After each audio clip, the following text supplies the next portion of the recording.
باقاعدہ کارروائی کے آغاز سے پہلے میں گزارش کرتا ہوں آج کی محفل کے صدر محترم ڈاکٹر اسرار احمد صاحب سے کہ وہ تشریف لائیں، اسٹیج کے اوپر اپنی مخصوص نشست پر تشریف رکھیں۔ اس کے بعد میں گزارش کرتا ہوں جناب جسٹس وجیہ الدین احمد صاحب سے، جو آج کی اس تقریب کے مہمان خصوصی ہیں، وہ بھی اسٹیج پر اپنی نشست پر تشریف لائیں۔ ہماری آج کی اس نشست کے جو دو بقیہ پریزنٹرز ہیں یا دو بقیہ جو لیکچرز ہیں، ان سے بھی میری گزارش ہے کہ وہ تشریف لائیں۔ سب سے پہلے ڈاکٹر طاہر ابرار صاحب سے ریکویسٹ ہے کہ وہ تشریف لائیں، اسٹیج پر تشریف رکھیں۔ اس کے بعد میں گزارش کرتا ہوں پروفیسر میاں محمد اکرم صاحب سے کہ وہ بھی تشریف لائیں، اسٹیج پر تشریف رکھیں۔ ہماری جو نشست کل ہوگی اس کے ایک مقرر یہاں تشریف فرما ہیں جناب عبدالودود خان صاحب، میری گزارش ہے ان سے کہ وہ بھی تشریف لے آئیں، یہاں پر اسٹیج پر تشریف لے آئیں۔ حضرات، مناسب معلوم ہوتا ہے کہ انجمن خدام القرآن جس کی دعوت پر آپ حضرات یہاں تشریف لائے ہیں، اس کا ایک بہت ہی مختصر سا تعارف آپ کے سامنے پیش کر دوں۔ مرکزی انجمن خدام القرآن لاہور آج سے لگ بھگ 33 سال قبل سن 1972 میں اس کا قیام عمل میں لایا گیا تھا۔ جب یہ انجمن قائم کی گئی تھی اس وقت اس کے اغراض و مقاصد جو طے کیے گئے تھے وہ میں آپ کے سامنے پڑھ دیتا ہوں۔ اس میں لکھا گیا ہے کہ چونکہ ہمیں اس امر کا شدید احساس ہے کہ اسلام کی نشأت ثانیہ اور غلبہ دین حق کے دور ثانی کا خواب امت مسلمہ میں تجدید ایمان کی عمومی تحریک کے بغیر شرمندہ تعبیر نہیں ہو سکتا، اور اس کے لیے لازم ہے کہ اولاً منبع ایمان و یقین یعنی قرآن حکیم کے علم و حکمت کی وسیع پیمانے پر تشہیر و اشاعت کا اہتمام کیا جائے۔ لہذا ہم چند خادمان کتاب مبین مرکزی انجمن خدام القرآن لاہور کے قیام کا فیصلہ کرتے ہیں، جو کہ محترم ڈاکٹر اسرار احمد صاحب موصوف کی رہنمائی میں مندرجہ ذیل مقاصد کے لیے کوشاں ہوگی۔ نمبر 1، عربی زبان کی تعلیم و ترویج۔ نمبر 2، قرآن مجید کے مطالعے کی عام ترغیب و تشویق۔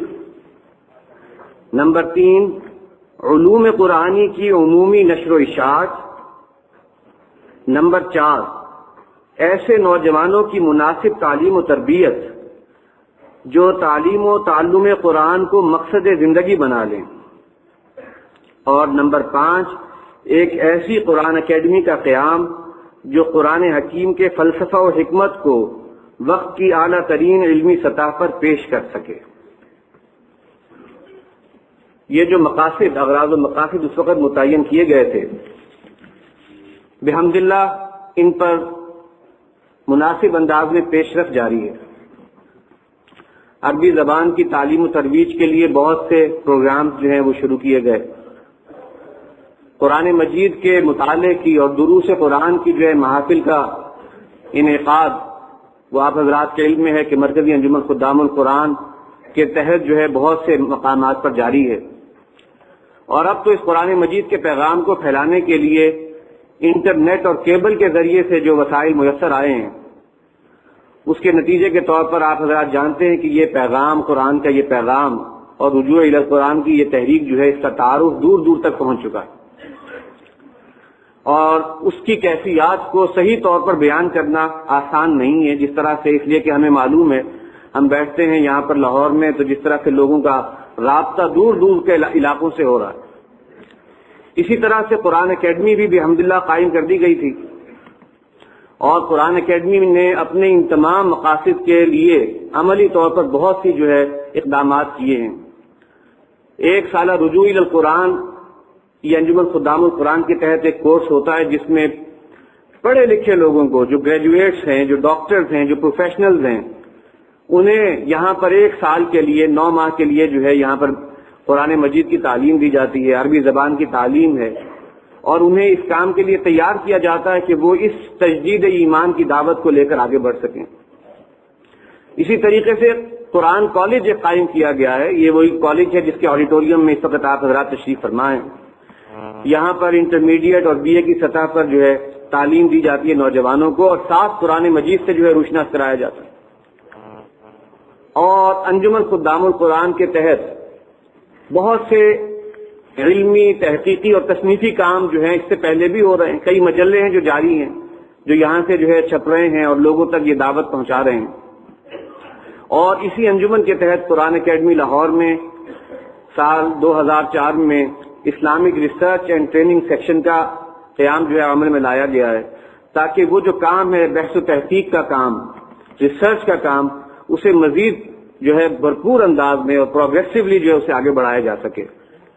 آج کی یہ جو محفل ہے، آج کی نشست ہے، اور کل بھی انشاءاللہ نشست یہاں ہوگی، اس کا دوسرا حصہ وہ اسی سیکشن کے تحت جو ہے منعقد کر رہے ہیں۔ اس انجمن خدام القرآن مرکزی انجمن کی کئی جو ہے وہ سسٹر آرگنائزیشنز مختلف شہروں میں بھی قائم ہیں، قرآن اکیڈمیز بھی تقریباً تمام جو بڑے بڑے شہر ہیں پاکستان میں وہاں پر کام کر رہی ہیں، اور الحمدللہ یہی کاز جو ہے وہ آگے بڑھا رہی ہیں۔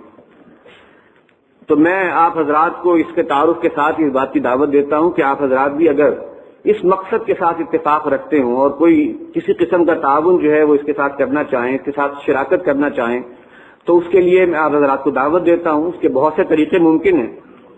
انجمن کے کچھ جو ہے تعارفی لٹریچر نیچے دستیاب ہے، اسٹال لگا ہوا ہے باہر نیچے فائر میں، وہاں پر آپ کو مل جائے گا۔ اسی طرح سے ممبرشپ فارم بھی مل جائیں گے۔ انجمن کا جو خبر نامہ ہے جو ہم شائع کرتے ہیں جو اس کی ایکٹیویٹیز کے، وہ بھی وہاں نیچے دستیاب ہے، وہ بھی آپ لے سکتے ہیں وہاں سے۔ اور ایک ہینڈ بل ابھی آپ کو یہاں تقسیم کیا گیا ہے جس میں خوشخبری کا ایک عنوان ہے، اس کی پشت پر جو ہے آپ کے لیے ممکن ہے کہ اگر کوئی آج کی نشست یا کل کی نشست سے متعلق سوال کرنا چاہیں تو وہ سوال جو ہے وہ آپ اس پر لکھ سکتے ہیں، یا اس میں ہمارے کام کے ساتھ کسی قسم کی کا تعاون آپ اگر کرنا چاہتے ہیں تو وہ بھی آپ ہمیں لکھ کے بھیج سکتے ہیں اس میں۔ تو یہ انجمن خدام القرآن کا مختصر سا تعارف ہے جو میں نے آپ کے سامنے رکھا ہے۔ ہم نے یہ جو 2 روزہ پروگرام مرتب کیا ہے اس کا پس منظر کیا ہے، کیا موٹیویشن ہے، اس کے ضمن میں نے ایک مختصر سی تحریر جو ہے وہ لکھی تھی۔ میں چاہتا ہوں کہ آغاز میں وہ آپ کے سامنے پڑھ دوں تاکہ آپ کو اندازہ ہو جائے کہ اس کے لیے ہمارے پیش نظر مقصد کیا ہے اور ہم کیا چاہتے ہیں اس پروگرام سے۔ اس تحریر کا عنوان ہے از ربا آخر چمی زائد فتن، ربا سے سوائے فتنے کے اور کیا بڑھ سکتا ہے، کس چیز کا اضافہ ہو سکتا ہے۔ یہ علامہ اقبال کے ایک شعر کا ایک مصرع ہے جس کو عنوان بنایا ہے۔ اسلام کے بارے میں یہ بات بلا جھجک اور بغیر کسی تکلف کے کہی جا سکتی ہے کہ اس کی تعلیمات انسانی زندگی کے ہر گوشے پر محیط ہیں۔ اسی طرح اس معاملے میں بھی کسی قسم کا شک و شبہ نہیں کیا جا سکتا کہ اسلام اپنی اصل کے اعتبار سے ایک ہمگیر اکائی ہے، یعنی اسلام کے ایمانی اور اعتقادی امور کا انفرادی اور اجتماعی اعمال و افعال سے ایسا ہی تعلق ہے جیسا انسانی جسم کا جان اور روح سے۔ اسی طرح کا معاملہ انفرادی اور اجتماعی معاملات اور اجتماعیت کے مختلف گوشوں کا آپس میں بھی ہے۔ معاشی امور کے ضمن میں جو احکام دیے گئے ہیں ان کا ایمانیات سے تو تعلق ہے ہی، سماجی و معاشرتی مقاصد سے بھی گہرا ربط و تعلق ہے۔ ربا یعنی سود اس کی بہترین مثال ہے۔ بظاہر یہ ایک معاشی لین دین کا معاملہ ہے، لیکن اگر بنظر غائب دیکھا جائے تو اعتقادی سطح پر یہ اللہ پر ایمان و توکل کا براہ راست ناقض ہے، انسانی جان کی تیرگی اور قلب و روح کی قساوت کی علامت ہے۔ یہ بھی اصل میں علامہ اقبال کے ایک شعر کا جو ہے وہ ترجمہ ہے، اور اس مصرے کا جس میں انہوں نے کہا از ربا جاں تیرا دل چوں خشت و سنگ، اور بین الانسانی معاشرتی اقدار کے لیے محیب افریت کی مانند ہے۔ علامہ نے فرمایا تھا کہ آدمی در رندہ بے دندان و چنگ، شاید اسی بنا پر فرمایا ہے نبی آخر الزمان صلی اللہ علیہ وسلم نے کہ جس قوم میں اللہ پر ایمان کے دعوے کے باوجود ربا کے معاملات غلبہ پالیں اس قوم کو غربت و افلاس کے عذاب میں مبتلا کر دیا جاتا ہے۔ حدیث کے الفاظ کچھ اس طرح سے ہیں، نبی صلی اللہ علیہ وسلم نے فرمایا ما من قوم یظہر فیہم الربا الا واخذوا بالسنہ وما من قوم یظہر فیہم الرشا الا واخذوا بالرعب، کہ جس قوم میں ربا جو ہے عام ہو جاتا ہے، وہ غلبہ پا لیتا ہے ربا کے معاملات، اسے قحط کے عذاب میں پکڑ لیا جاتا ہے، اور جس قوم میں رشوت عام ہو جاتی ہے، رشوت کا لین دین، اسے رعب کے عذاب میں پکڑ لیا جاتا ہے، وہ قوم جو ہے وہ ڈرپوک ہو جاتی ہے، مرعوب ہو جاتی ہے۔ حدیث مبارکہ میں بیان کردہ اس وعید کو جان لینے کے بعد اس حقیقت کو سمجھ لینا چندہ مشکل نہیں رہتا کہ ہمارے ملک میں مبینہ طور پر بیرونی سطح پر کشکول شکنی کے باوجود اور زر مبادلہ کے ذخائر میں ریکارڈ اضافے کے علی الرغم غربت میں روز افزوں اضافے اور عام آدمی کی معاشی پریشانیوں میں آف دا ریکارڈ ترقی کا اصل سبب کیا ہے؟ تو یہ اصل سبب یہ ہے کہ ہم نے اللہ سے بغاوت کی ہے، اس نظام جو ربا کا نظام ہے اسے جو ہے چھوڑنے پر تیار نہیں ہے، لہذا یہ اللہ کی طرف سے ایک عذاب ہے جو ہم پر مسلط کر دیا گیا۔ حقیقت کے پیش نظر کس قدر قابل افسوس بات ہے کہ آج 57 برس گزرنے کے بعد بھی صورتحال یہ ہے کہ اسلام کے نام پر حاصل کیے جانے والا ملک اسلامی جمہوریہ پاکستان اس ام الخبائث یعنی سود کے حوالے سے اسی مقام پر کھڑا ہے جہاں 57 برس پہلے تھا، بلکہ بعض حوالوں سے ترقی معکوس کا شکار ہے۔ قائد اعظم نے 1948 میں اسٹیٹ بینک کی عمارت کی افتتاح کے موقع پر واشکاف الفاظ میں وہ حقیقت بیان کر دی تھی جو مذکورہ بالا حدیث میں رسالت مآب صلی اللہ علیہ وسلم نے 1400 سال پہلے منکشف کی تھی۔ قائد اعظم نے فرمایا تھا کہ مغرب کے سود پر مبنی معاشی نظام نے انسانیت کو سوائے پسماندگی اور محرومی کے کچھ نہیں دیا۔ یہ ان کی انگلش میں تقریر تھی جس کا پورا اقتباس جو ہے وہ موجود ہے ہمارے پاس۔ انسانی مسائل کم ہونے کے بجائے زیادہ سے زیادہ کی جانب گامزن ہیں۔ اپنی اسی تاریخی تقریر میں قائد اعظم نے ماہرین معاشیات کو اسلامی اصولوں پر مبنی نظام وضع کرنے کا ٹاسک دیا تھا تاکہ ایک حقیقی فلاحی اسلامی ریاست کے تقاضے پورے کیے جا سکیں۔ گزشتہ 57 برس کے دوران معیشت کو سود سے پاک کرنے کے ضمن میں کئی کوششیں بھی ہوئی ہیں۔ یہ نہیں ہے کہ اس معاملے میں کوئی کوشش نہیں ہوئی، کوششیں ہوتی رہی ہیں، صرف چند کا اشارتاً ذکر مفید رہے گا۔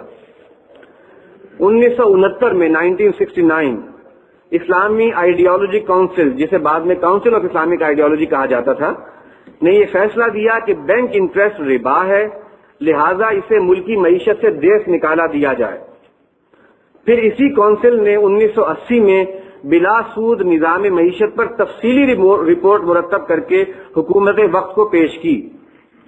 بعد ازاں 1984 میں مارک اپ فائنانسنگ پر تنبیہی رپورٹ جاری کر کے کونسل نے اپنی ہی سابقہ رپورٹ کی بعض کمزوریوں کا ازالہ کر دیا۔ اس پر میں انشاءاللہ تفصیلاً کل جو ہے کوئی گفتگو کروں گا کہ وہ کیا کمزوریاں تھیں جس کے نتیجے میں انہیں ایک ریوائز رپورٹ پیش کرنی پڑی۔ اس کے بعد 1991 میں فیڈرل شریعت کورٹ کے 100 رکنی بینچ نے طویل سماعت کے بعد یہ تاریخی فیصلہ دیا کہ بینک انٹرسٹ ربا ہونے کی بنا پر اس لائق ہے کہ اس سے متعلقہ قوانین کو قانون کی کتابوں سے خارج کیا جائے اور جون سن 1992 تک متبادل قانون فراہم کر کے ان کے مطابق معاملات کو استوار کیا جائے۔ بجائے اس فیصلے پر خلوص سے عمل درآمد کرنے کے، مفاد پرستوں کی کچھ ایک گروہ نے اس فیصلے کے خلاف سپریم کورٹ میں اپیل دائر کر دی اور یوں معاملے کو طویل مدت تک کے لیے التوا میں ڈال دیا گیا۔ 1992 میں ہی commission for Islamization of economy نے بھی غیر سودی نظام معیشت پر اپنی تفصیلی رپورٹ کابینہ کو پیش کر کے حکومت وقت پر اتمام حجت کر دی۔ 1997 میں اس وقت کے وزیر اعظم نے انجمن خدام القرآن کے صدر مؤسس جناب ڈاکٹر اسرار احمد صاحب سے ایک نجی ملاقات میں وعدہ کیا کہ غیر سودی نظام معیشت پر مثبت پیش رفت کے ضمن میں کوئی دقیقہ فروغ گزاشت نہیں کیا جائے گا۔ وہ یہاں وعدہ کر کے گئے تھے۔ اس دوران انجمن خدام القرآن اور تنظیم اسلامی کے پلیٹ فارم سے مظاہروں، سیمینار اور مراسلاتی مہم کے ذریعے انسداد سود کے حق میں ایک بھرپور مہم بھی چلائی گئی تاکہ انہیں جو ہے یہ ایک سپورٹ مل سکے کہ عوام کی طرف سے بھی ایک خواہش کا اظہار ہو رہا ہے اور وہ چاہتے ہیں کہ سود جو ہے اس کا خاتمہ ہو، لہذا ہم نے ایک بھرپور مہم یہاں سے لانچ کی، لیکن کافی مدت گزار دینے کے باوجود حکومتی سطح پر کسی مثبت پیش رفت کے آثار نظر نہیں آئے۔ بالآخر 1999 میں سپریم کورٹ نے اس کیس کی سماعت کے لیے 5 رکنی شریعت اپیلیٹ بینچ تشکیل دیا اور ایک مرتبہ پھر تمام امور پر بالکل ابتدا سے بحث کا آغاز کیا۔ میں آپ حضرات کی دلچسپی کے لیے عرض کر دیتا ہوں کہ اس 5 رکنی بینچ میں جناب جسٹس وجیہ الدین صاحب بھی اس کے ایک ممبر تھے، آج وہاں تشریف فرما ہیں۔ آج انشاءاللہ ہم ان سے اس کی تمام رودات جو ہے اور اس کا پس منظر بھی سنیں گے۔ تقریباً 4-5 ماہ پر محیط سماعتی نشستوں کے بعد فاضل عدالت نے من جملہ انہی فیصلوں کا ارادہ کیا جو 8 برس قبل فیڈرل شریعت کورٹ نے دیے تھے۔ سپریم کورٹ کے 1000 سے زائد صفحات پر مشتمل اس فیصلے میں حکومتی اداروں کو پابند کیا گیا تھا کہ وہ جون 2001 تک غیر سودی نظام کے جملہ تقاضے پورے کر کے معاملات کو اسلامی طریقوں کے مطابق استوار کر لیں۔ ایک آزاد عدلیہ کے اس فیصلے پر قوم نے دل سے اللہ کا شکر ادا کیا، اس لیے کہ اب امکان پیدا ہو گیا تھا کہ اللہ کے خلاف چھیڑی گئی جنگ سے رستگاری کے حالات فراہم ہو سکیں۔ یہاں ایک مرتبہ پھر ہماری قومی اور اجتماعی بدقسمتی نے سر اٹھایا۔ کورٹ کے اس فیصلے کی شکل میں اللہ کی طرف سے اتمام حجت قائم ہونے کے باوجود حکومت وقت نے UBL کے کاندھوں پر رکھ کر یہ بندوق چلائی کہ جب کورٹ کے فیصلے کے مطابق مدت مہلت نزدیک آئی تو معلوم ہوا کہ اس فیصلے کے خلاف کہیں عالم بالا میں ایک ریویو پٹیشن سپریم کورٹ میں دائر کی جا چکی ہے۔ ریویو پٹیشن کی سماعت کا وقت آیا تو کیفیت یہ تھی کہ سابقہ بینچ کے ججز میں سے 3 ججز PCO کے تحت حلف نہ اٹھانے کی بنا پر یا کسی دوسرے سبب سے ریٹائر ہو چکے تھے۔ جسٹس صاحب بھی جو ہے وہ ریٹائر ہو چکے تھے، اس لیے کہ انہوں نے بھی PCO کے تحت حلف اٹھانے سے انکار کر دیا تھا۔ جو 2 باقی تھے ان میں سے ایک فاضل جج 1999 کے فیصلے کے سگنیٹری ہونے کے باوجود اب بالکل مختلف انداز میں کورٹ کی نمائندگی کر رہے تھے، بقیہ ججز نئے تھے۔ بہرحال اس موقع پر بینچ نے سابقہ فیصلے میں یہ تبدیلی کر دی کہ اب مدت مہلت یعنی ڈیڈ لائن جون 2001 نہیں بلکہ جون 2002 شمار کی جائے گی، گویا ٹرانسفارمیشن کے لیے مزید 1 سال کی مہلت دے دی گئی۔ اللہ کے خلاف اعلان جنگ جاری رکھنے کی یہ مہلت بھی بنام خدا مکمل ہوئی تو ایک مرتبہ پھر کورٹ میں اسٹیج سجایا گیا۔ اب کی بار یہ تدبیر پہلے سے ہی کر لی گئی تھی کہ بینچ میں موجود وہ واحد جج جو عالم دین ہونے کے ساتھ ساتھ سابقہ فیصلوں کے شاہد بھی تھے، انہیں بیک بو کے طلب منصب منصفی سے ہٹا دیا گیا۔ نہ نومن تیل ہوگا نہ رادھا ناچے گی۔ قصہ مختصر، نوبت بینجا رسید کی اب PCO پر حلف اٹھائی ہوئی عدالت نے اپنے ہی سابقہ فیصلے کو کالعدم قرار دینے میں کوئی ہار محسوس نہ کی اور یہ فیصلہ صادر فرمایا کہ 1999 والا فیصلہ عدل کے تقاضوں سے متجاوز تھا، لہذا کالعدم کیا جاتا ہے اور معاملہ شریعت کورٹ کی طرف لوٹایا جاتا ہے تاکہ وہ بھی اپنے 1991 والے فیصلے پر نظر ثانی کر لے۔ اس فیصلے کا اور کوئی فائدہ ہو نہ ہو، ایک فائدہ ضرور ہے اور وہ یہ کہ علامہ اقبال کے اس شعر کی صداقت کے لیے زندہ مثال ہاتھ آ جاتی ہے کہ بندگی میں گھٹ کے رہ جاتی ہے یا گھٹ کے رہ جاتی ہے، دونوں طرح سے پڑھا گیا ہے۔ بندگی میں گھٹ کے رہ جاتی ہے ایک جوئے کماب اور آزادی میں بہرے بے قراں ہے زندگی، یعنی بندگی اور آزادی جو ہے یہاں پر PCO کا ہونا یا نہ ہونا وہ اس سے مراد ہے۔ گزشتہ 3 برسوں سے اب یہ فیصلہ شریعت کورٹ کے سرد خانے کی زینت ہے۔ بدقسمتی سے امت مرحوم کی قسمت 2 برے انجاموں کے مابین معلق نظر آتی ہے، الا یہ کہ رحمت خداوندی ہماری دستگیری فرما لے، اور یہ بعید نہیں ہے، اللہ تعالیٰ کی رحمت جو ہے وہ کسی وقت بھی شامل حال ہو سکتی ہے۔ ایک انجام ان تاریخی حربوں کی صورت میں ہے جو اللہ کے خلاف جنگ کا چیلنج قبول کرنے پر ہر روز ایک نئی افتاد کی مانند ہماری پیٹھوں پر برستا ہے۔ جو دن گزر رہا ہے وہ گویا اسی کی ایک ایکسٹینشن ہے کہ ہم نے اس پر ڈٹائی کے ساتھ جو ہے اڑے رہنے پر اپنے آپ کو تیار کیا ہوا۔ ملک کو لاحق داخلی اور خارجی خدشات اس جاری جنگ کے نتائج کا محض ایک پرتو ہے، اصل انجام کو زبان پر لانے سے ہی کب کبھی طاری ہوتی ہے۔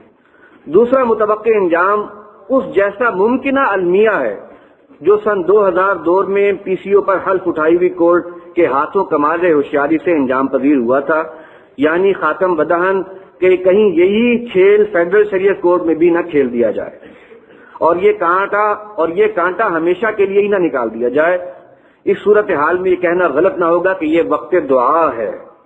ہر ہوش مند اور باشعور شخص کو معاملے کی نزاکت پہچان کر دعا کے ساتھ ساتھ اس کام کے لیے اپنا اپنا کردار ادا کرنا چاہیے۔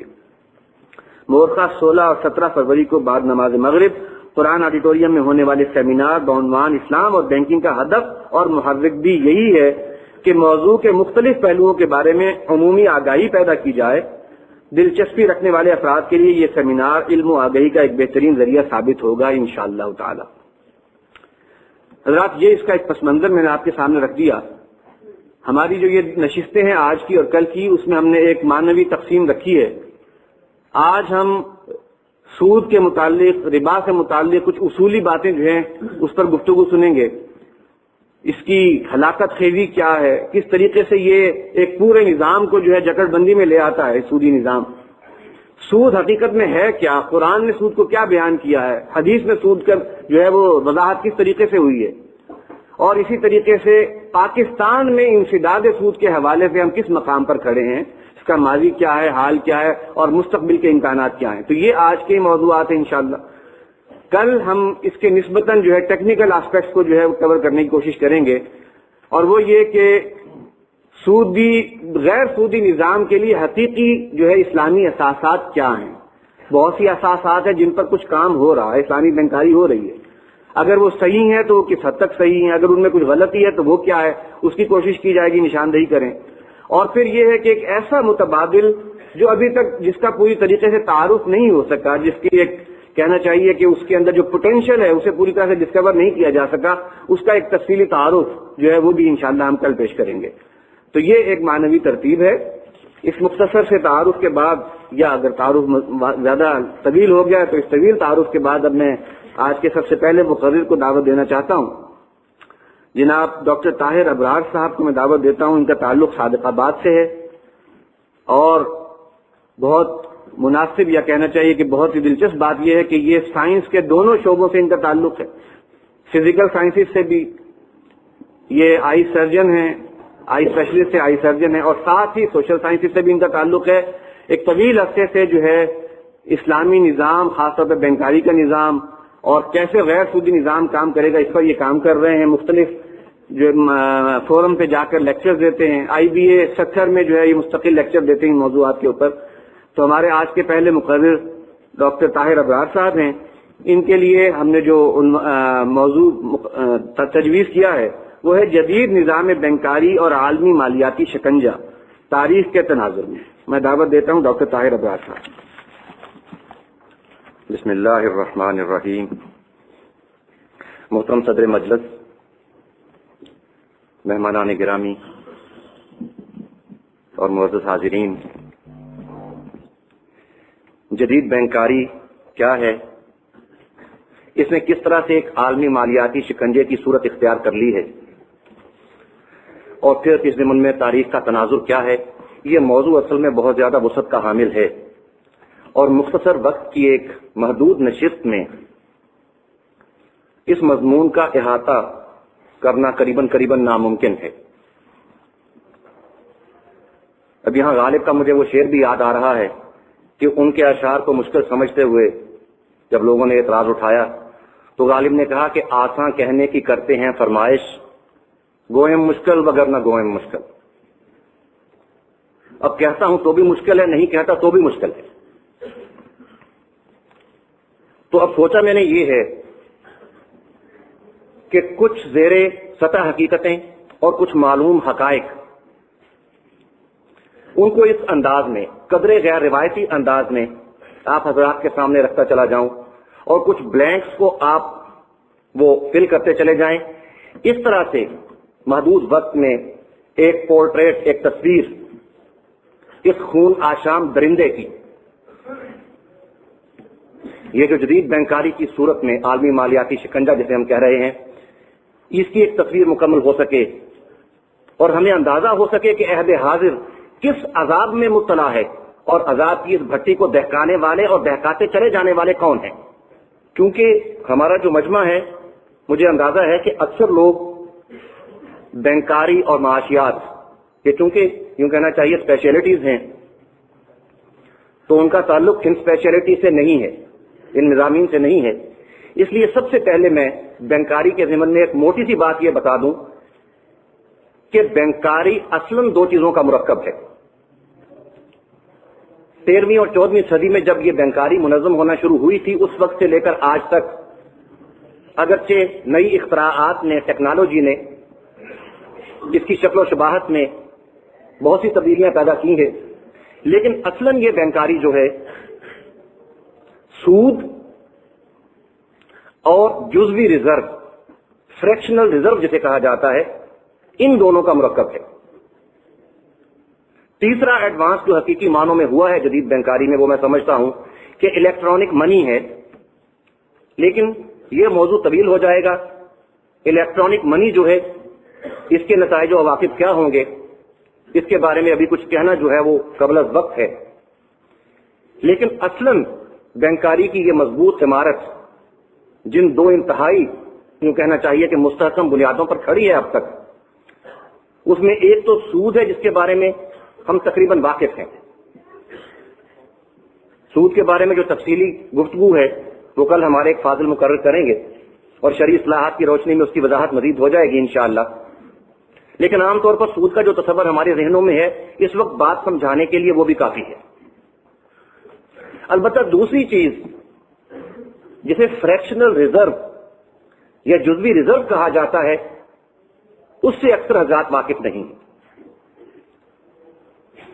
بینکروں نے اصل میں آغاز میں ہی یہ شرط منوا لی تھی کہ وہ اپنے سرمایہ کا 10 گنا قرض کے طور پر جاری کریں گے۔ یعنی اگر ایک بینک کے پاس 1 ارب روپیہ، یہ ابتدائی ڈپازٹس ہیں یا اس کا پیڈ اپ کیپٹل ہے یا سرمایہ کہہ لیجئے، تو وہ بینک 10 ارب روپے کے قرضے جاری کرنے کا حقدار ہے۔ یہ بات ذرا اچنبھے والی ہے کہ پاس تو ہے 1 ارب روپیہ، تو یہ 10 ارب روپے کے قرض کیسے جاری کیے جا رہے ہیں؟ تو اصل میں قانونی طور پر یہ سہولت دی گئی ہے بینک کو کہ وہ 10% ریزرو کا بندوبست کر کے 10% محفوظ رکھ کر اپنے پاس، تاکہ لوگ اگر جو بینک کے ڈپازیٹرز ہیں وہ اپنی رقم لینے کے لیے واپس آ جائیں تو بینک ان کی ادائیگی کر سکے، باقی رقم جو ہے وہ بینک قرض کے طور پر جاری کر سکتا ہے۔ اور زر کی گردش کا نظام ایسا ہے کہ کوئی رقم خاص کسی بھی مقصد کے لیے قرض کیوں نہ دی جائے، وہ کسی نہ کسی اکاؤنٹ کے ذریعے دوبارہ گھوم کر بینک میں واپس آ جاتی ہے۔ لاکھوں اور کروڑوں اور اربوں روپے تکی کے نیچے رکھ کر کوئی نہیں سوتا۔ یہ رقم جو ہے اس میں سے پھر 10% ریزرو رکھ کر اسے پھر لینڈ آؤٹ کیا جا سکتا ہے۔ جب اس طریقے سے 10 سرکل چلتے ہیں تو پھر گویا ریزرو رکھنے کے لیے قانونی طور پر اب کچھ باقی نہیں رہا، تو اب گویا بینک جو ہے اس کی یہ قرض دینے کی جو سطح ہے وہ سیچوریٹ ہو گئی ہے۔ یہ ریزرو جو ہے اسے اسٹیچوٹری ریزرو بھی کہا جاتا ہے۔ اس کے نتیجے میں آپ دیکھ سکتے ہیں کہ کیا صورتحال وجود میں آتی ہے۔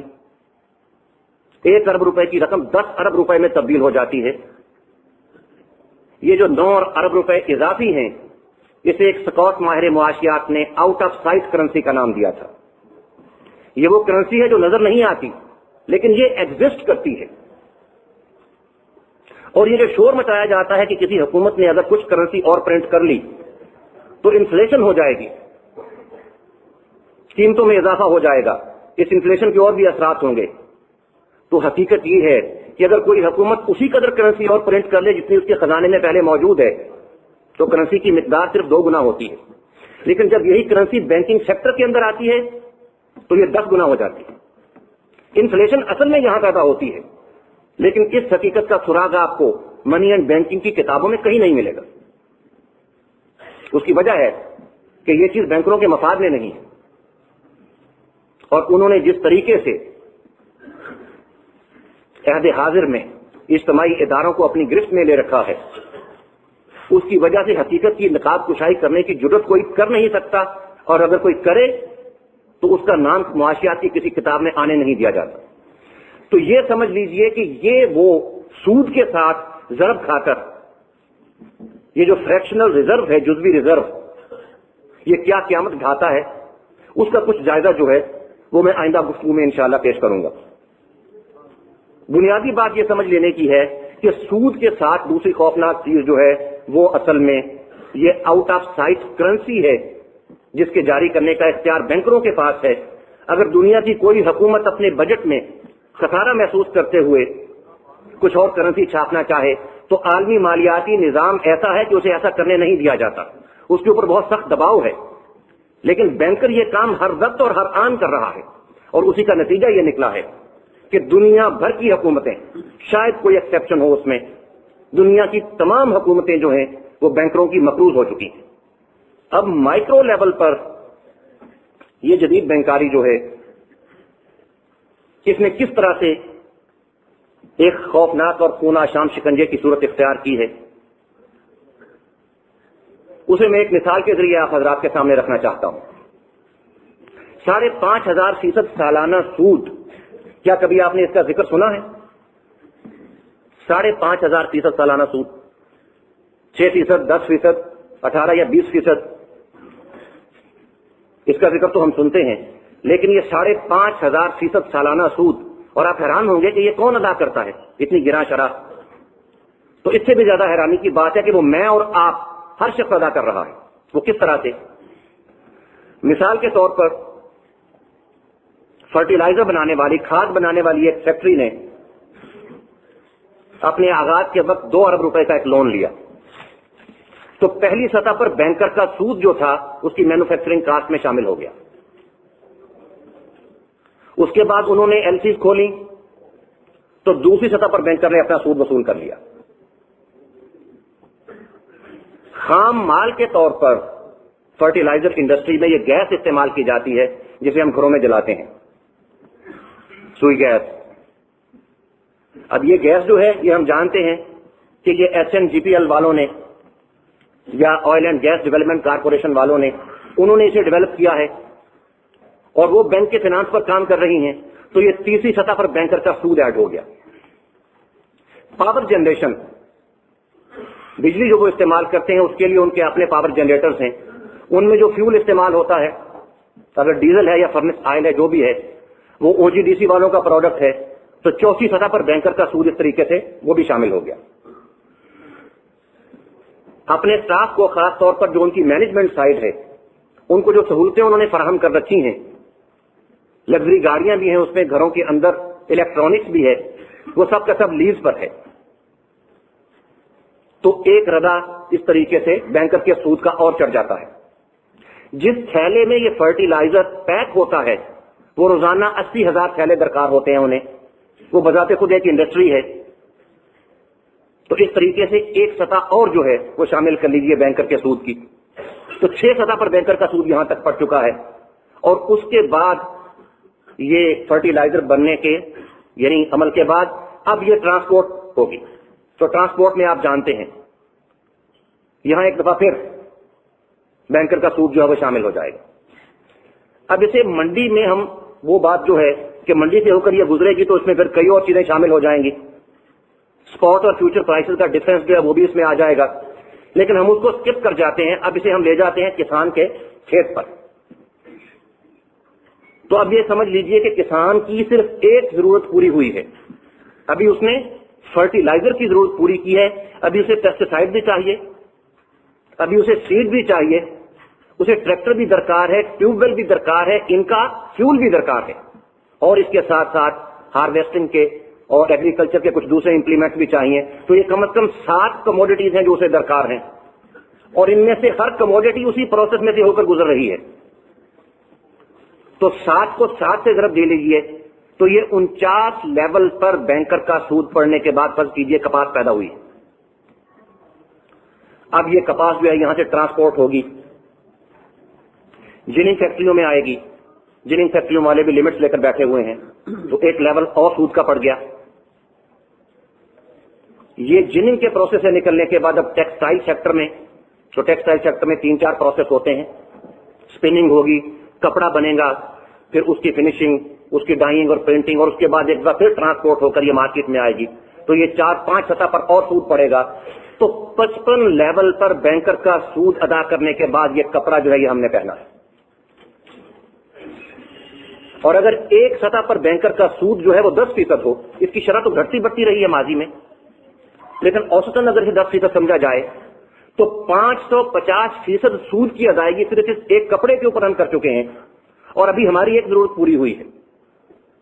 ابھی آٹا بھی درکار ہے, چینی بھی درکار ہے, گھی بھی درکار ہے, دوائیاں بھی درکار ہے, اسٹیشنری بھی چاہیے. اس کے علاوہ کسی نہ کسی قسم کا فیول گھر میں جل رہا ہے, کوئی سواری استعمال کر رہے ہیں, اس سواری کا فیول ہے, گھروں کے اندر بجلی استعمال ہو رہی ہے. یہ 10 بیسک کموڈیٹیز ہیں. آسائشات کا اس میں کوئی ذکر میں نے نہیں کیا. اس 10 کو ذرا 550 سے ملٹی پلائی کر کے دیکھیے. یہ 5500% سود جو ہے ایک تہجد گزار کی کمر پر بھی یہ بوجھ لدا ہوا ہے, اور وہ بھی چاروں ناچار, وہ جو اس زمانے کے رب بنے بیٹھے ہیں, جو ان کی بندگی کرنے پر مجبور ہے. اور یہ ہے وہ ٹول جس کے ذریعے سے انہوں نے اس زمانے میں عوام کی حاکمیت مطلقہ کا دل فریب نعرہ دے کر اپنی ربوبیت مسلط کر رکھی ہے. صرف یہی ایک ٹول ہے. آپ جہاں بھی انالیسس کر کے دیکھ لیجئے, آپ کو تہ میں یہ بات نظر آ جائے گی. سب سے اہم بات تو یہ ہے جو میں پہلے عرض کر چکا ہوں کہ کوئی حکومت دنیا کی اس وقت ایسی نہیں بشمول امریکہ کی حکومت کے, بلکہ امریکہ کی حکومت تو دنیا میں سب سے زیادہ مقروض حکومت ہے. کوئی حکومت ایسی نہیں جو بینکروں کی مقروض نہ ہو. تو پھر تھوڑا سا اپنے تخیل کو حرکت دیجئے تو آپ فوراً اس نقطے تک پہنچ جائیں گے کہ جمہوریت, فوج اور بادشاہت, دنیا بھر میں یہ تینوں ادارے بینکروں کے غلام ادارے ہیں. فنانس کے بغیر ان میں سے کوئی کام کر نہیں سکتا. فنانس کہاں سے آتا ہے؟ فوج کو بھی یہ فنانس جو ہے ڈیفنس بجٹ نیشنل بجٹ میں سے ملتا ہے. اور نیشنل بجٹ کہاں سے آتا ہے؟ نیشنل بجٹ میں تو پچھلی ڈیبٹ سروسنگ جو ہے اس کے لیے بھی سودی قرضہ لیا جاتا ہے. تو فوج کو کہاں سے ملے گا؟ تو وہ جو دے رہے ہیں انہیں پتا ہے کہ ہم قرض کس کس کو دے رہے ہیں, آگے جا کے کہاں کہاں تقسیم ہوگا. تو اس کے ذریعے سے وہ دنیا بھر میں فوج کو بھی استعمال کرتے ہیں. اور جمہوریت تو ہے ہی پیسے کا کھیل. باقی رہ گئے وہ بادشاہ. تو بادشاہوں کا حال ہمارے سامنے ہے کہ ایک دو بادشاہتیں جو نام کی بادشاہتیں نہیں تھیں, بلاخر انہوں نے اپنے ہتھ کنڈوں کے ذریعے انہیں بھی ورلڈ بینک کا مقروض کر دیا. یہاں سے یہ بات جو ہے بہت آسانی سے سمجھ میں آ سکتی ہے کہ بینکاروں نے وہ ایلیوژنز, وہ فریب ہائے نظر جو انہوں نے کریٹ کر رکھے ہیں, اس کے ذریعے سے انہوں نے جب حکومتوں کو اس طریقے سے, اور ظاہر ہے پورے گلوب کے اوپر یہی 3 قسم کی جو ہیں قوتیں وہ حکومت کر رہی ہیں, جمہوریت ہے, فوج ہے, بادشاہت ہے, جب انہوں نے ان کی رگے جاں جو ہے دبوچ رکھی ہے تو پھر ان کے تحت چلنے والے جتنے بھی ادارے ہیں, چاہے وہ یونیورسٹیاں ہوں,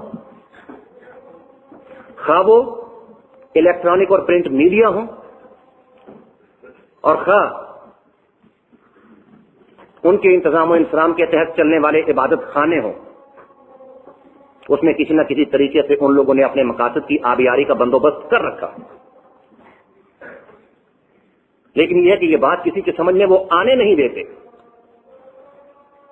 اور وہ الیکٹرانک اور پرنٹ میڈیا جو اس زمانے میں لوگوں کے ذہن پر مسلط ہو چکے ہیں, اس کے ذریعے سے وہ لوگوں کے مسائل کے بارے میں اور ان کے حل کے بارے میں کچھ ایسی تصویر کشی کرتے ہیں, کچھ ایسا سحر پھونکتے ہیں کہ لوگ اپنے مسئلے کی تہ تک پہنچنے کی بجائے, اس حقیقت کو بے نقاب کر لینے کی بجائے, کچھ ایسے سائڈ ایشوز میں پھنسے رہتے ہیں کہ جن میں پلس مائنس کرنا یہ جو ہے ہماری سیاسی حکومتوں یا دوسری حکومتوں کا ایک مشغلہ ہے عوام کو ذرا مطمئن رکھنے کے لیے, ورنہ اس کا نتیجہ کچھ نہیں نکلتا.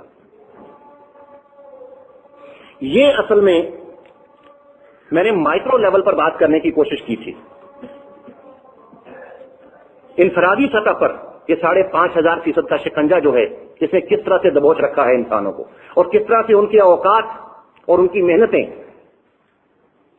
وہ نچوڑی جا رہی ہیں. انہیں کچھ معلوم نہیں کہ کس بوجھ نے ان کی کمر دوہری کر رکھی ہے.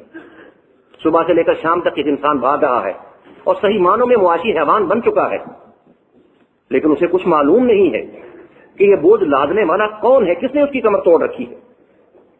جس کے پاس کچھ وقت تھا اللہ کے ساتھ تعلق جوڑنے کے لیے فرائض کے علاوہ نوافل کی صورت میں وہ ان سے محروم ہوا. جو صرف فرائض کی حد تک تھا وہ ان سے محروم ہوتا چلا جا رہا ہے. اور اب تو پاکستان میں یہ بلا کنزیومر فنانس کے نام پر ہر آدمی کی گردن پر سوار کی جا رہی ہے. اس خوبصورت بلا، میں ایسے خوبصورت کا لفظ اس لیے استعمال کر رہا ہوں کہ پاکستان میں چونکہ پہلی بار یہ بات عمل میں آئی ہے، ورنہ اس سے پہلے تو قرضے بڑے بڑے لوگوں کو ملا کرتے تھے، تو لوگ اب بھاگ بھاگ کر وہ فلیکسی لونز اور اس کے علاوہ وہ قسطوں پر ملنے والی چیزیں وہ لے رہے ہیں. لیکن 2 یا 3 سال کے عرصے میں لوگوں کو پتہ چل جائے گا کہ کس طریقے سے اب ان کے ایسٹس جو ہیں وہ اونے پونے بک کر بینکروں کی تجوریوں میں منتقل ہو رہے ہیں. اب وقت زیادہ نہیں لگے گا. اہل مغرب نے یہ تجربہ حاصل کرتے ہوئے انہیں کچھ وقت لگا تھا، کیونکہ یہ پہلا تجربہ تھا، اور اس زمانے میں وہ سہولتیں بھی نہیں تھیں کہ اعداد و شمار جلدی سے میسر آ جائیں. کمپیوٹر اور انفارمیشن ٹیکنالوجی اتنی آسانی سے میسر نہیں تھے. اب یہ تجربہ کرنے میں کچھ زیادہ دیر نہیں لگے گی. اس مائکرو لیول سے اگر ہم ایک سٹیپ اب اوپر جائیں اور میکرو لیول کی بات کریں تو قومی سطح پر بھی ہم جانتے ہیں کہ $36 بلین کے قرضے اس وقت بھی ہمارے سر پر ہیں، اور ان قرضوں کے ذریعے سے ہماری مقتدرہ کو ہر زمانے میں جس طریقے سے استعمال کیا گیا ہے اس کے بارے میں ہر فکر اور سمجھ رکھنے والا فرد جو ہے کوئی نہ کوئی اپنی رائے ضرور رکھتا ہے اور سمجھتا ہے. لیکن بالکل حالیہ جو یوں کہنا چاہیے اس میں ڈیولپمنٹ ہوئی ہے وہ یہ ہے کہ اس ملک کو جو ٹیکنیکلی تقریباً بینکرپٹ ہو چکا تھا اسے ڈکلیئر نہیں کیا گیا تھا، اسی ملک کی ضلعی حکومتوں کو پچھلے 1 سال میں انڈیپینڈنٹ قرضے دے دیے گئے. نہ صوبائی حکومت درمیان میں ہے نہ وفاقی حکومت درمیان میں ہے. 1 سال اور خیرپور ڈسٹرکٹ کو سب سے پہلی ڈسٹرکٹ تھی جسے ایشین ڈیولپمنٹ بینک نے یہ قرضہ دیا تھا. اس کے بعد خانے وال، پھر لودھرا، پھر رحیم یار خان، اس کے بعد تو اب بے شمار ڈسٹرکٹ ہیں جنہیں یہ قرضے دیے جا چکے ہیں. اور یہ قرضے وہ ہیں جو طلب بھی نہیں کیے گئے، یہ بھاگ بھاگ کر دیے جا رہے ہیں. تو سوچنے کی بات یہ ہے کہ مثال کے طور پر باپ تو ہو بینکرپٹ، تو اسی کی نابالغ اولاد کو وہی بینکر آ کر قرضے دے رہا ہو تو اس کا مطلب کیا ہے؟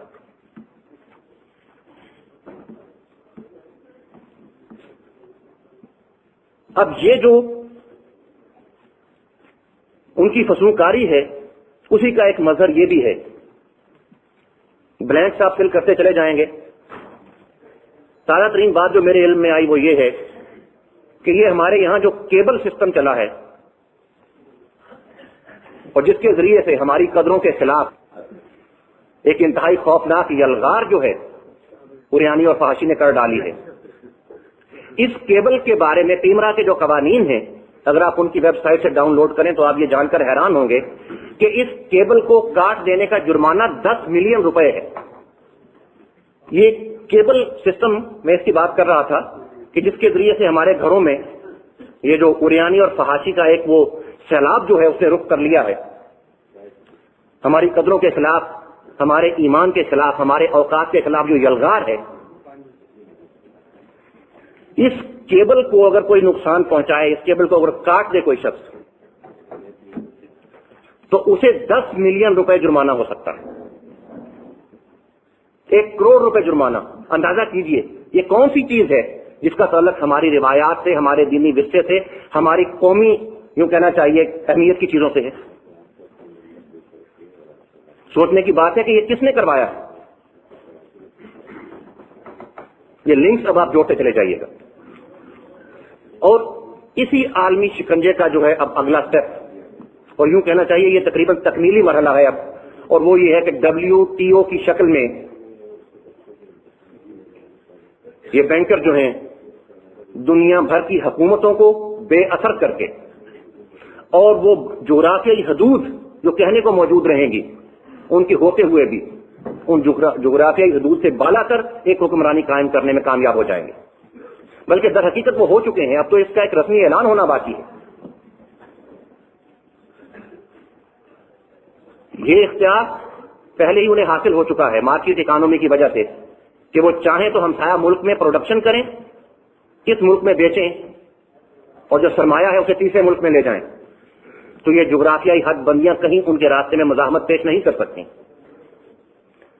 WTO کی شرائط کے مطابق ممبر ملک سے، جو ممبر ممالک ہیں ان میں سے کسی ملک سے کوئی چیز امپورٹ کرنے پر کوئی حکومت پابندی نہیں لگا سکتی۔ تو اب ذرا تصور میں لائیے کہ ڈسٹرکٹ رحیم یار خان کا ناظم اگر وہ یہ چاہے کہ میں اسرائیل سے کوئی چیز امپورٹ کروں، اور جس بینکر نے اسے پیسہ دے رکھا ہے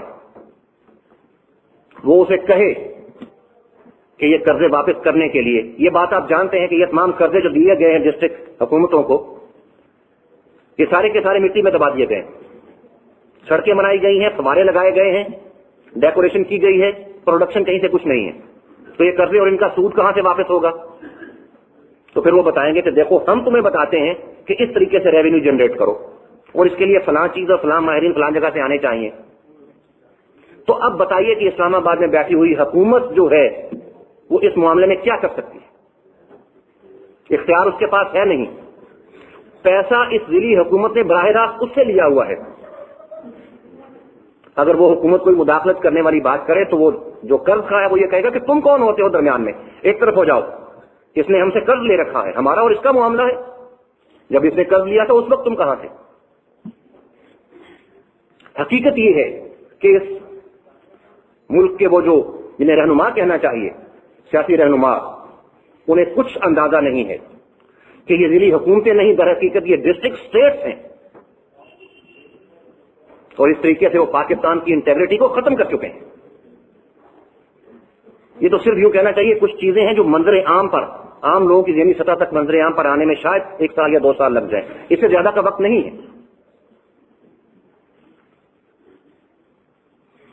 اور اس کے پیچھے وہی وہ جو ان کا یوں کہنا چاہیے کہ سرمایہ کو پھیلا لینے کا عمل، اور پھر یہ کہ اس کے ساتھ سود، کہ وہ جو قرض ہے ایک جگہ ٹھہرا نہیں رہے گا بلکہ وہ تو پھلتا پھولتا چلا جائے گا، تو اس کے نتیجے میں پہلے وفاقی سطح پر عذابی سلب کی، پھر اس کے بعد ذیلی حکومتوں کی صورت میں، اور اس کے ساتھ ہی انہوں نے بالکل گراس روٹ لیول پر ایک عام آدمی کے سر پر بھی قرضے جو ہیں وہ ڈال دیے ہیں۔ تو یہ میں بات کر رہا تھا کہ میکرو لیول پر یا اجتماعی سطح پر یہ شکنجہ کس طریقے سے جو ہے وہ ہمارے اوپر فٹ ہوا ہے، اور گلوبل لیول پر یہ شکنجہ جو ہے WTO کی صورت میں کس طریقے سے اب پوری دنیا پر فٹ ہو رہا ہے۔ اور وہ جو انٹرنیشنل منی ماسٹرز ہیں ان کی ایک خاص ارینجمنٹ یہ ہے کہ جن ممالک میں ان کے مقاصد جمہوری حکومتوں کے ذریعے سے ان کی خواہش کے مطابق پورے ہوتے رہیں، وہاں وہ فوج کو کبھی ٹیک اوور کرنے نہیں دیتے، تاکہ جمہوریت کی مقدس گائے کا تقدس جو ہے برقرار رکھا جا سکے، اسے ایک اعلیٰ قدر کے طور پر باقی رکھا جائے، اس لیے کہ ہے تو جمہوریت بھی بینکر کا کھیل، اسے بھی وہ بچا کر رکھنا چاہتا۔ البتہ جن ممالک میں جمہوری حکومتوں کے ذریعے سے ان کے من چاہے انداز میں یا اس رفتار میں ان کے مقاصد پورے نہیں ہوتے، وہاں پھر وہ اس جابر قوت کو جسے فوج کہتے ہیں اسے وہ لے آتے ہیں اور جمہوری حکومتوں کو نکال کر ایک طرف کر دیتے ہیں، اور پھر بڑی تیز رفتاری کے ساتھ ایسے قوانین بنوا کر اپنے وہ فوری مقاصد حاصل کر لیتے ہیں، اور اس کے بعد ایک دفعہ پھر جو ہے جمہوریت کو تو وہ نہیں چاہتے کہ اس کے اوپر سے ایمان اٹھ جائے لوگوں کا، اس کے ذریعے سے تو انہوں نے ہمیشہ استعمال کرنا ہے، چنانچہ پھر وہ کسی نہ کسی طریقے سے جمہوریت کو واپس لے آتے ہیں۔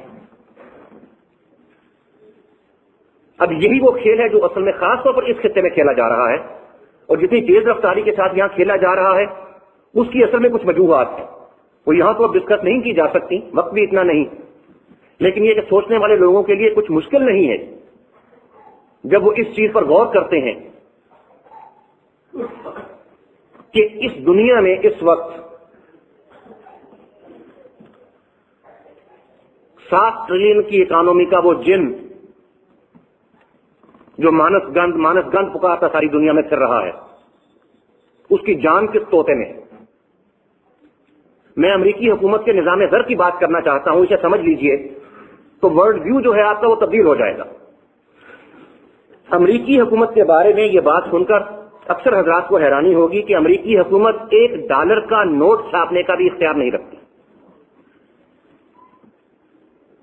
یہ اختیار ایک ایسے ادارے کے ہاتھ میں ہے جس کے بارے میں میکرو اکنامکس کی کتابوں میں لکھا ہوا ہے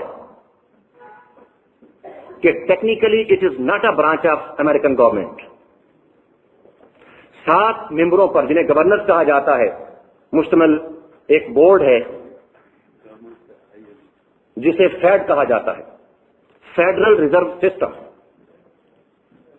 اس کے 2 ممبرس ہیں جنہیں پریزیڈنٹ آف امریکہ منتخب کرتا ہے, باقی لوگ جو ہیں اس کے وہ در حقیقت پرائیویٹ بینکر ہیں. یہ وہ ادارہ ہے جس کے ہاتھ میں یہ اختیار ہے کہ وہ جب چاہے ٹریجری ڈپارٹمنٹ کو وہ آرڈر دے سکتا ہے کہ ہمیں اتنے ڈالر چھاپ کر دے دو. ٹریجری ڈپارٹمنٹ کو امریکن حکومت اس چیز کا آرڈر نہیں دے سکتی. امریکن حکومت کو جب روپے کی ضرورت پڑتی ہے ڈالر, تو وہ کانگریس سے منظوری لے کر بانڈ چھاپتے ہیں, ٹریجری بلز یا ٹریجری بانڈ, اور ہر سوموار کو یہ بانڈ جو ہے آکشن کیے جاتے ہیں تاکہ امریکی حکومت اپنے اخراجات پورے کر سکے. ان بانڈ کو کوئی بھی خرید سکتا ہے, لیکن سب سے زیادہ ان بانڈ کو فیڈ خریدتا ہے, اور جتنے وہ بانڈ خریدنا چاہتا ہے اتنے ڈالر پرنٹ کرنے کا آرڈر جو ہے وہ ٹریجری ڈپارٹمنٹ کو دے دیتا ہے. وہ ڈالر فیڈ کو مل جاتے ہیں, فیڈ ان کے عوض وہ بانڈ خریدتا ہے. بانڈ آپ جانتے ہیں کیا ہوتا ہے, بانڈ یا ٹریجری بل جو ہے یہ اصل میں ایک قرضہ ہے, حکومت قرض لیتی ہے. بانڈ فیڈ کے پاس آ جاتے ہیں, روپیہ جو ہے امریکن حکومت کے نام پر بینک میں جمع ہو جاتا ہے, اور جس بینک میں وہ روپیہ جمع ہوتا ہے, فرض کیجئے وہ $1 بلین جمع ہوا ہے, تو وہی فریکشنل ریزرو جس کے بارے میں نے شروع میں کہا تھا کہ بینکاری کا ایک مضبوط ستون وہ بھی ہے, وہ $1 ارب وہاں جاتے ہی $10 ارب میں تبدیل ہو جاتا ہے. اس سے آپ اندازہ کر سکتے ہیں کہ ایک مکمل اور جابرانہ تسلط ہے ڈالر کے اوپر فیڈ کا, اور اس طریقے سے ڈالر کی مقدار کو ہر آن اور ہر لمحہ فیڈ یا فیڈ کا چیئرمین, یہ فیڈ کا چیئرمین جو ہے یہ 4 سال کی مدت کے لیے ہوتا ہے, اور اس کے جو گورنرز ہیں ان میں سے ہر گورنر 14 سال کی مدت کے لیے ہوتا ہے. اور چیئرمین کا جو یہ اپائنٹمنٹ ہے یہ اس طریقے سے ہوتا ہے کہ ایک صدر کے 2 سال جو ہیں اور اگلے صدر کے 2 سال وہ کور ہوتے ہیں فیڈ کے چیئرمین کی ایک صدارت میں, یعنی وہ ہر طرف وہ انٹرونشن کر سکتا ہے. اب آپ ذرا اندازہ کیجئے کہ یہ قوت جسے اس وقت دنیا میں سول سپریم پاور سمجھا جا رہا ہے وہ محتاج کس کی ہے؟ وہ ان پرائیویٹ بینکروں کی محتاج ہے. اور اس فیڈ میں 2 یہودی بینک, چیز مینہٹن اور سٹی بینک کے اکثریتی ووٹ ہیں. اب یہاں سے ذرا تھوڑا سا دھیان دیجئے اس بات کی طرف کہ جنگ وہ چیز ہے جس میں اتنی رفتار سے پیسہ خرچ ہوتا ہے کہ کسی اور پروجیکٹ میں نہیں ہوتا. تو جنگ لڑنے سے پہلے ہر حکومت جو ہے اپنے فائنانس منسٹر سے یہ ضرور پوچھتی ہے کہ ہمارے فائنانس کی صورتحال کیا ہے, کتنے دن ہم لڑ سکتے ہیں, یہ جنگ ہم نے کرنی ہے, ہمیں کتنے اخراجات جو درکار ہیں وہ کہاں سے آئیں گے. اس کے بغیر کوئی حکومت جنگ لڑنے کا تصور بھی نہیں کر سکتی. تو اب ذرا سوچئے کہ جو حالیہ جنگیں ہوئی ہیں, افغانستان پر جو چڑھائی ہوئی, عراق پر جو چڑھائی ہوئی, اور شاید کسی اور کی باری بھی اب آنے والی ہے, تو ان کے لیے سرمایہ کہاں سے آ رہا ہے؟ کیا یہ ممکن ہے کہ فیڈ یہ چاہے کہ یہ جنگیں نہ ہوں اور اس کے باوجود امریکن حکومت یہ جنگیں لڑ لے؟ کھربوں ڈالر کا جو ہے بجٹ وہ درکار ہوتا ہے اس کے لیے. تو کیا دوسرے لفظوں میں یہ نہیں کہا جا سکتا کہ یہ جنگیں در حقیقت فیڈ نے کروائی ہیں؟ 9/11 کا جو واقعہ ہوا تھا اس سے 6 یا 8 مہینے پہلے سے امریکن اکانومی جو ہے وہ ریسیشن میں چلی آ رہی ہے. آج اس بات کو 4 سال کا عرصہ تقریباً ہو چکا ہے. پچھلے 1.5 سال میں ڈالر کی قیمت انٹرنیشنل کرنسیز کے مقابلے میں 30% سے زیادہ گر چکی ہے. سود کا ریٹ گرتے گرتے 0 اور 1% کے درمیان آ گیا ہے امریکہ میں. اب اس صورتحال میں ہونا تو یہ چاہیے کہ فیڈ جو ہے وہ ڈالر کی سپلائی کو محدود کر دے تاکہ ڈالر کو سہارا مل سکے, جو پہلے ہی بے قیمت ہوتا چلا جا رہا ہے اسے سہارا مل سکے. لیکن فیڈ کیا کر رہا ہے؟ ان جنگوں کے ذریعے سے وہ سپلائی آف ڈالر کو اور بڑھا رہا ہے, اس میں اور اضافہ کرتا چلا جا رہا ہے. ریسیشن جو ہے 4 سال سے ختم ہونے میں نہیں آ رہی, اور پھر عین اس موقع پر چائنا سے کنزیومر گڈز کا ایک سیلاب ہے جس نے امریکہ کا اور کینیڈا کا اور یورپین مارکیٹ کا رخ کر لیا ہے. کیا یہ محض اتفاق ہے؟ یہ یقیناً اتفاق نہیں ہے.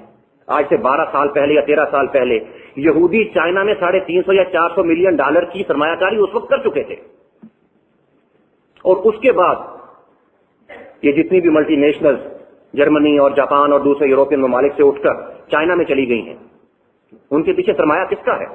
یہ کارپوریٹائزیشن کا نقاب جو ہے، اس پر تھوڑا سا غور کیا جائے تو بہت سی اور بھی حقیقتیں کھل جاتی ہیں. یہ ساری ارینجمنٹ پہلے سے کر کے رکھی گئی تھی. اب یہودی اصل میں اپنے مقاصد کے لیے اگر ان کے پروٹوکول پڑھے جائیں تو صاف پتہ چلتا ہے کہ وہ اپنے مقاصد میں تقریباً 98 یا 99% کامیاب ہو چکے ہیں. اور اس وقت جو وہ کر رہے ہیں وہ یہ ہے کہ اب ان کے مقابلے میں کون کھڑا ہو سکتا ہے؟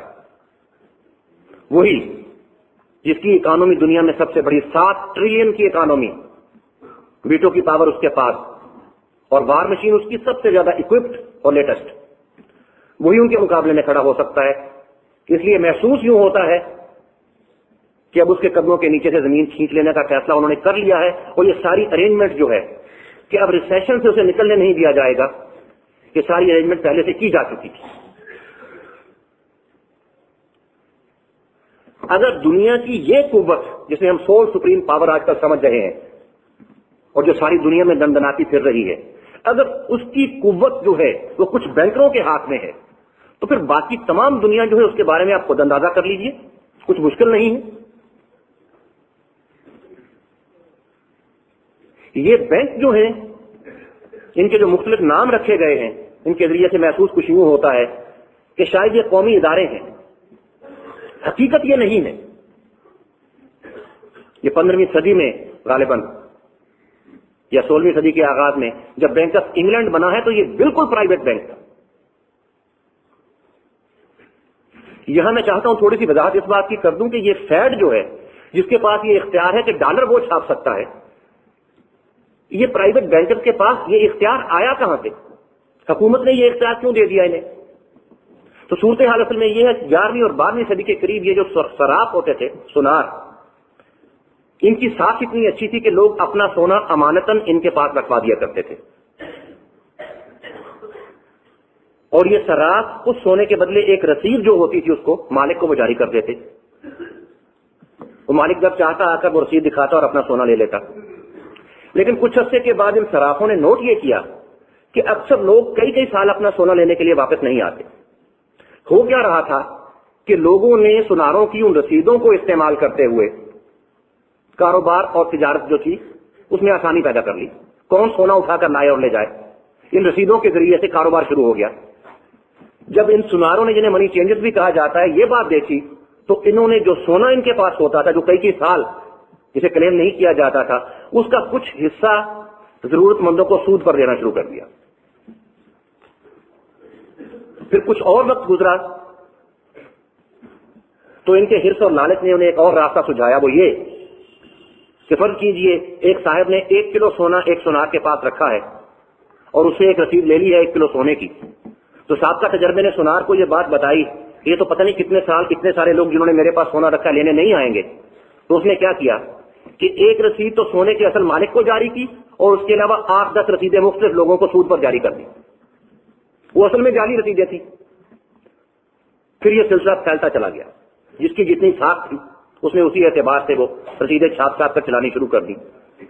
اس کے بعد پھر حکومتوں کو جب یہ فکر لاحق ہوئی کہ یہ تو میرا فراڈ ہے، اس کا کچھ کیا جانا چاہیے، تو پھر ان منی چینجر اور امریکہ کی حکومت کے درمیان یوں کہنا چاہیے کہ بہت زیادہ ٹسل ہوئی ہے، بڑی کشمکش ہوئی ہے. اور یہ جو لنکن کو قتل کروایا گیا، جیکسن کو قتل کروایا گیا، اس کے بارے میں شواہد دستیاب ہیں کہ اصل میں ان قاتلوں کو فنانس کرنے والے بینکر تھے. اور لنکن کے زمانے میں تو یہ بات بہت زیادہ، وہ جو جنگ ہوئی اس زمانے میں لنکن کے پاس اپنے سپاہیوں کو دینے کے لیے پیسے نہیں تھے. اس نے جب منی چینجر سے رابطہ کیا تو انہوں نے غالباً 36% سود کا مطالبہ کیا. اس پر لنکن نے پھر اپنے ایک دوست سے مشورہ کیا کہ کیا کرنا چاہیے. اس نے کہا تم کانگریس سے کہو، اگر بانڈ چھاپ سکتی ہے کانگریس تو وہ یہ کیوں نہیں کر سکتی کہ ڈالر کا بل چھاپے وہ. اس نے کہا کیا وہ چل جائے گا میرا چھاپا ہوا وہ جو ڈالر کا نوٹ ہے؟ تو اس کے دوست, اس کا نام ڈک تھا غالباً, کرنل ڈک, اس نے کہا ہاں کیوں نہیں چلے گا, حکومت جو اس کے پیچھے ہے. تو لنکن نے یہی کیا. وہ کرنسی جو اس وقت چھاپی گئی تھی اس کا نام جو تھا بعد میں گرین بیک ڈالرز, وہ پڑ گیا. اور اس کو ان منی چینجروں نے پھر اس طریقے سے فیل کیا کہ انہوں نے یہ پابندی لگا دی کہ سود کی ادائیگی کے لیے وہ قرضے جو حکومت سے یا دوسرے لوگوں نے پہلے سے لے رکھے ہیں, اور اسی طریقے سے امپورٹ کی ادائیگی میں اس کے اوپر 180% سرچارج لگایا جائے گا. اس طریقے سے پھر انہوں نے اس حکومت کو مجبور کر لیا کہ وہ بینک آف امریکہ اس کے قیام کا اعلان کرے. حکومت بھی چاہتی تھی کہ بینک بنے, لیکن حکومت یہ نہیں چاہتی تھی کہ اس کے اوپر سارا اختیار بینکروں کا ہو. چنانچہ پھر یہ بینک آف امریکہ جو بنا ہے اس میں حکومت کے بھی کچھ شیئر تھے, لیکن زیادہ تر شیئر پرائیویٹ بینکرز کے تھے. اور بینکر اس کے بعد جب تک یہ فیڈ نہیں بنا ہے پچھلی صدی میں, اس وقت تک مسلسل امریکی صدر جو تھے ان کے ساتھ ان منی چینجرز کی ٹسل جو ہے وہ چلتی رہی. بالآخر پھر یہ ہوا پچھلی صدی میں کہ یہ فیڈ کا جو قانون تھا, یہ بل جو تھا, یہ کانگریس نے پاس کر دیا, اور اس کے بعد یہ روپیہ جاری کرنے کا, کرنسی کے اجرا کا کنٹرول جو تھا مکمل طور پر حکومت کے جو شیئر تھے اس میں تھے وہ ختم ہو گئے, اور یہ پھر ان پرائیویٹ بینکر کے پاس آ گیا.